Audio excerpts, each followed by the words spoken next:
berhasil untuk memudahkan masyarakat penghasilan rendah mengambil rumah subsidi. Selanjutnya juga program kami akan masukkan bedah rumah melalui perusahaan dan CSR. Terus kegiatan sosial, apalagi sekarang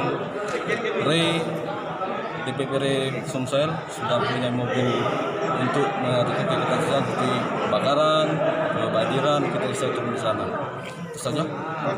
Pak, nah untuk rumah urusan perizinan Pak, tanggapannya gimana Pak? Hari ini kita masih juga menyaksikan pelantikan RE Kabupaten Banyuasin yang baru. Semuanya Pak Sarifudin yang sekitarnya Mas Eko.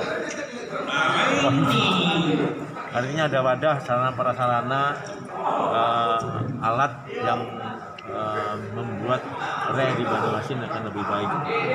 Dan banyak permintaan tentunya juga nanti kita sampaikan dengan Pak Bupati juga dengan dinas terkait.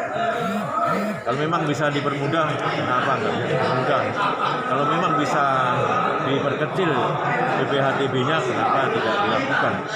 Artinya Banyuasin, Bupati dan wakilnya selalu mengajak para investor menanamkan modalnya secara mudah di Banyuasin agar bisa sinergi dengan pemerintah dan mendukung visi misi Bupati dan Wakil Bupati, yaitu Banyuasin Bangkit Adil dan Sumatera Selatan yang berada di wilayah Banyuasin dalam rangka pengembangan industri properti di wilayah. Surat keputusan ini dan menjadi satu kesatuan.